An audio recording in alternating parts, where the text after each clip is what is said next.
নমস্কার, আমি প্রতিমা। আমার চ্যানেলে সবাইকে জানাই স্বাগত। আজ আমি পারফেক্ট মুসুর ডাল রেসিপি নিয়ে চলে এসেছি। কীভাবে তৈরি করব এই মুসুর ডাল সেটাই আমি দেখাচ্ছি।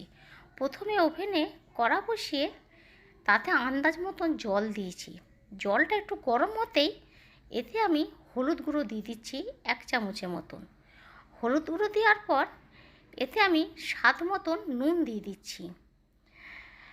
এবার আমি ওপর থেকে সর্ষের তেল দিচ্ছি। সর্ষের তেল দিয়ে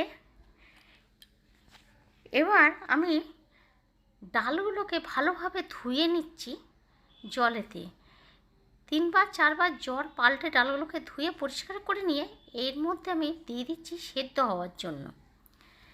এর মধ্যে ডালটাকে দিয়ে আমি এখানে 15 থেকে 20 মিনিট পর্যন্ত আমি অপেক্ষা করব, যতক্ষণ না ডালটা সেদ্ধ হয়ে যাচ্ছে। এখানে দেখুন ডালটাকে আমি ধুয়ে দিয়ে দিয়েছি। এবার আমি এটাকে চাপা দিয়ে দিচ্ছি। ওভেনে আঁচটা একটু কমিয়ে দিচ্ছি। নিয়ে 15 থেকে 20 মিনিট পর্যন্ত অপেক্ষা করছি। দেখুন ডালটা সেদ্ধ হয়ে গেছে, খুব সুন্দরভাবে সেদ্ধ হয়ে গেছে ডালটা।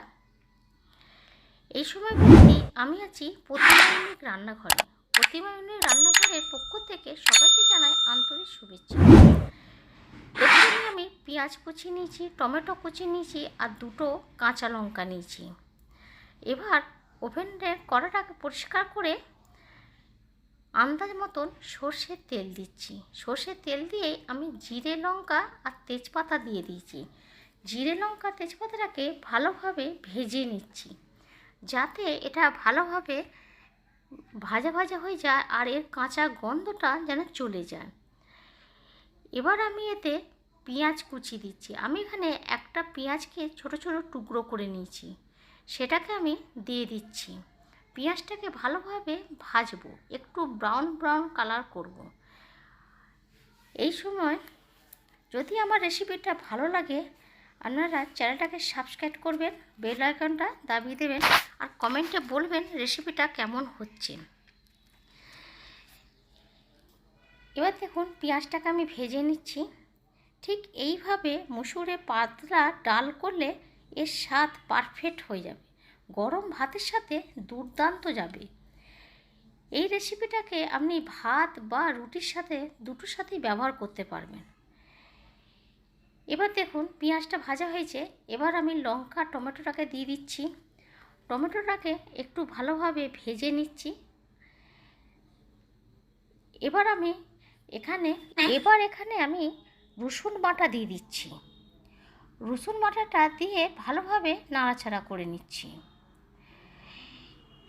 এবার দেখুন রসুনের কাঁচা গন্ধটা বেরোনো পর্যন্ত একটু ভেজে নিচ্ছি। এখানে টমেটোটা গলে গেছে।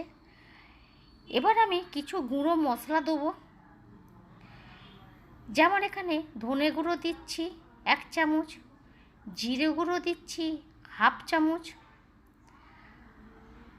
দিয়ে ভালোভাবে নাড়াচাড়া করে নিচ্ছি। এবার মশলাটাকে মাখিয়ে নিচ্ছি। হলুদ তো ডালের সাথে আমি আগেই দিয়ে দিয়েছি। নুনটা যদি প্রয়োজন হয় তাহলে আবার একটু দিয়ে দেবো।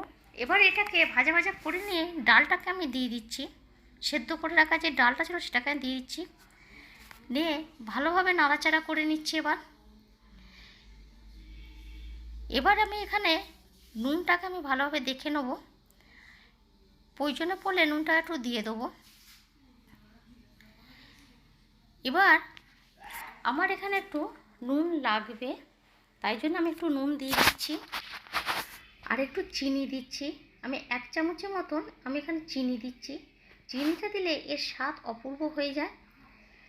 এবার দেখুন এটাকে একটু ফুটতে দেবো, যাতে একটু ফুটে যায়। মিনিট 2-3 মতন যেন এটা ফুটে যায়। দেখুন ফুটে উঠেছে। এবার রেসিপিটা আমার তৈরি হয়ে গেছে। আপনারা চাইলে এখানে একটু ঘি ব্যবহার করতে পারবেন। এবার দেখুন ডালটাকে আমি অন্য পাত্রে ঢেলে নিয়েছি। একদম পারফেক্ট রেসিপি হয়ে গেছে, পাতলা পাতলা মুসুর ডাল রেসিপি।